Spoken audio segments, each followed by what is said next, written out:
क्या आपने कभी खुद से पूछा है, परमेश्वर मुझसे बात क्यों नहीं करते?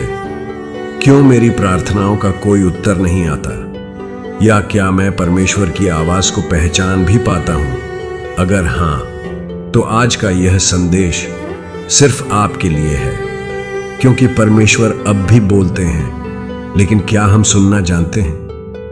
बाइबल में जब हम उत्पत्ति की पुस्तक खोलते हैं तो पहली बात यही पढ़ते हैं, और परमेश्वर ने कहा। सृष्टि की शुरुआत ही परमेश्वर की वाणी से हुई। परमेश्वर ने न केवल आदम से बात की, बल्कि नूह, इब्राहिम, मूसा, एलिया, दानियेल, मरियम और प्रेरित पौल से भी हर युग में परमेश्वर ने इंसानों से संवाद किया।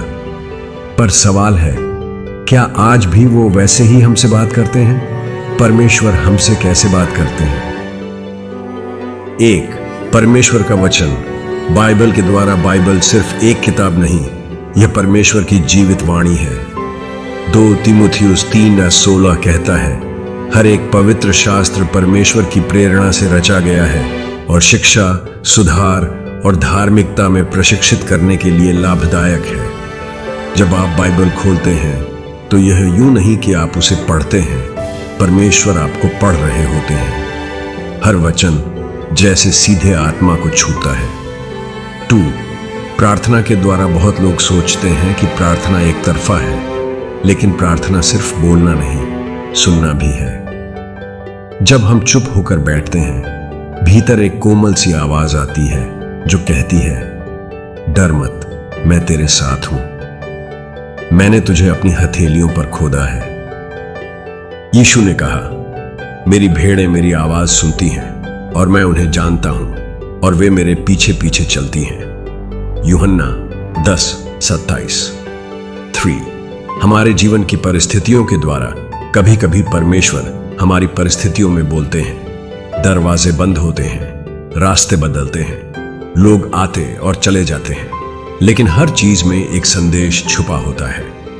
कभी कभी दुख की घड़ी में जब हम टूट जाते हैं, वहीं परमेश्वर हमें गहराई से छूते हैं। 4. आत्मा की गवाही द्वारा पवित्र आत्मा हमारे अंदर गवाही देता है। कोई बात जब आपको भीतर से शांत कर देती है, जब एक निर्णय में अंदर से शांति मिलती है, वह परमेश्वर की आत्मा बोल रही होती है। रोमियो 8:16 में लिखा है, पवित्र आत्मा हमारे आत्मा के साथ गवाही देता है कि हम परमेश्वर की संतान हैं। परमेश्वर की आवाज गड़गड़ाहट नहीं होती, ना ही वह जोर से चिल्लाते हैं। एलियाह की कहानी याद है?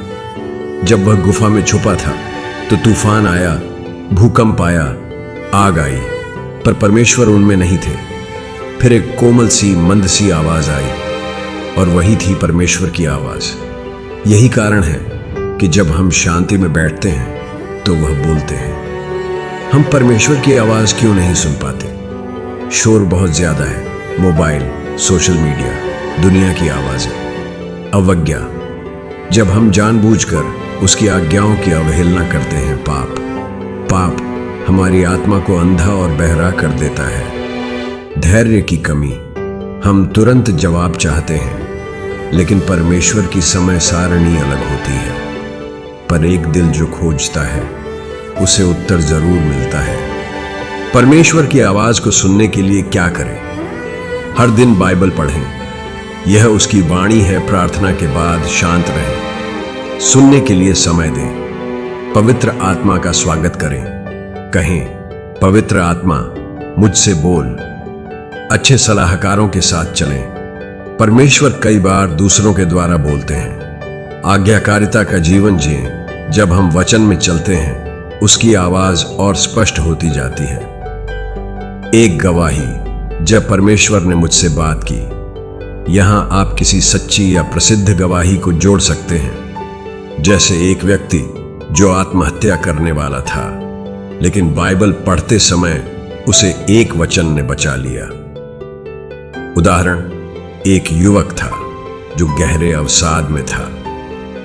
उसने तय किया कि वह अपनी जीवन लीला समाप्त कर देगा, लेकिन जाते जाते उसकी नजर एक बाइबल पर पड़ी। उसने खोला और सामने लिखा था, मैं तुझसे कभी नहीं छोड़ूंगा न त्यागूंगा। इब्रानियों 13:5। उसे लगा जैसे परमेश्वर ने सीधे उससे कहा। उसका जीवन बदल गया। क्या आप सुनना चाहते हैं? परमेश्वर आज भी बोलते हैं, पर वो सिर्फ उन्हें सुनाते हैं जो सुनने के लिए तैयार हैं। प्रभु कहता है, जो कान वाला है वह सुन ले, जो आत्मा कलीसिया से कहता है।